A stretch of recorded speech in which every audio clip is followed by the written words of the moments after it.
Human wee. I've got a lot to unpack here. Human wee is good for seaweed.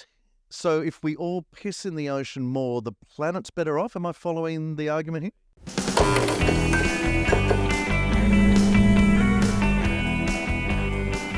Hello, Chris Taylor here from B&T TV, here alongside two very excited winners in the Spikes Asia, the Young Spikes Asia for 2023. They have won gold in the integrated category. Congratulations, Leonie, Duff and Leighton, Howindt. Thank you very much. Thank you. Now, Leighton, you literally just found out you won this. No, we literally just found out we were going to be on camera accepting awards. Oh, you knew you'd won years ago, but you've just found out that it's a hatchet job. It's like Punked with Ashton Kutcher. You don't even know if there's a medal in here. It could be like a jack-in-the-box that springs up. Congratulations. It's really, really good. Gold in the whole of Asia. Tell us about your campaign.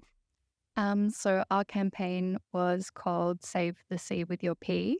And so it was using human urine to save the oceans, because human urine actually has something in it that's really good for seaweed, and seaweed is really good for the earth. Human wee. I've got a lot to unpack here. Human wee is good for seaweed. So if we all piss in the ocean more, the planet's better off. Am I following the argument here? Essentially, due to whaling practices, there's not enough whales left in the ocean. Whale urine is actually really good for marine algae, which is seaweed, and seaweed produces 70% of the world's oxygen. And we're the closest thing to a whale in terms of how much urine we can put back into the ocean. We pee 6 to 7 times a day. So if you just, one of those times, especially in Sydney, you guys could just pop out to the ocean during lunch and actually help the planet. So if I'm busted taking a piss in the ocean, can I sort of plead, oh no, I'm just saving the planet from now on? I think so. I'm not an authority on it, but I think so, yeah. Well, you are an authority. You've won a gold medal on this very topic. So we still can't pee in pools, right? No, that doesn't help anybody. Except icebergs, maybe. Just because they're wankers in Bondi? Yeah, that's Yeah. But this is really interesting. If we pee or encourage our kids to pee in the ocean, that creates more seaweed, which we know has many environmental benefits. Who came up with, who was the brains here? It was a team effort. Very diplomatic. Leighton, do you agree it was a team effort or? It was just about peeing in the ocean. We were just chatting about peeing in the ocean, and then we Googled it afterwards and kind of worked out all the stats behind it. So you didn't even know there were benefits to peeing in the ocean. You just loved the idea of peeing in the ocean. And it was incredibly fortunate that peeing in the ocean had some environmental benefit that you could win a gold medal off. The brief was to make a campaign where anyone could be an ocean conservationist. So we wanted something that literally anyone could do. And anyone can do that. Please tell me pooing in the ocean's not good. No. It's not the follow-up campaign. No, although we did investigate it. And found? I don't think it's good. Not cool. Again, that takes us back to Bondi with all the sewage at Bondi. You have won these medals. You haven't seen these before. Why don't we open them up now? Like we need a drum roll or something here, don't we? Now, this is where we may need to apologise to one of you. I heard a rumour that there's a typo. Whose name is? Yours good. Oh, yours good. I've been misinformed. A rare moment where the inscription on the medal is absolutely perfectly spelled. Congratulations and thanks for talking to us on B&T TV.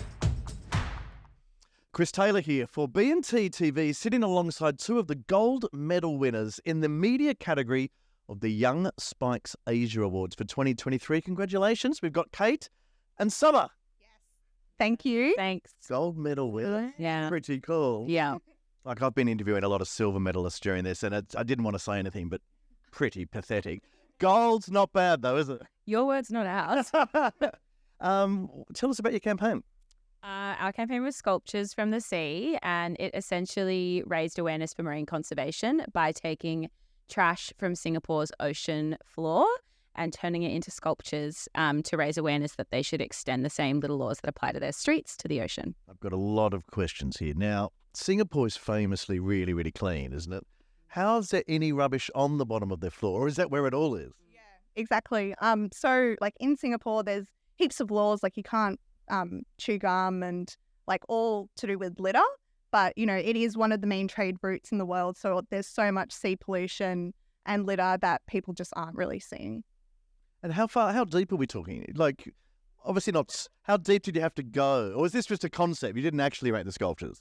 Oh, well, no, we didn't make it. But our mock was pretty good. legit. Okay, so let's walk me through it. So the idea, you go down to the bottom of the floor where there's a lot of flotsam and jetsam and crap, and you turn it into art. What sort of art did you imagine turning it into? We had actually spoken to our team in Singapore, and there's a big thing in Singapore about otters. It's like a thing in Singapore. Can't chew gum, can own an otter. Well, they're actually kind of wild. They're wild and a little bit vicious. They're like low key will scratch and kill you, not kill you, but they will maim you. And so we leaned into the otters because they were going viral on TikTok, and so we had like an otter. And we had lots of different things that were kind of Singaporean. So making otters out of rubbish. Yes, correct. So that was our initial mock, but we could have an extension, other things. But yeah, just so the judges can conceptualize what it's about. Were you leaning into the otters so heavily, knowing that there was sort of an otter fetish going amongst the whole jury on board, and you couldn't go wrong if you had any otters involved in your entry? We more just wanted it to be something that was like proven to be uniquely Singaporean and like could genuinely be attributed as something that was relevant in that market, given that we're Australian, and we needed to show that we'd done our research and we'd done our rigor. But yeah, to Sam's point, it was like one piece of the pie, one piece of the art pie.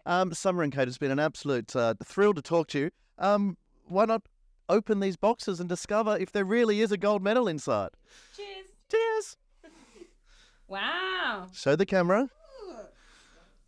Ooh. Spelling mistake. Yeah.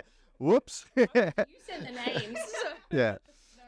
Good job. And it's Don't Tell Singapore, but they're stuck in by chewing gum. So it's, really good. Kate and Summer, congratulations. Thanks so much for talking to us here on B&T TV.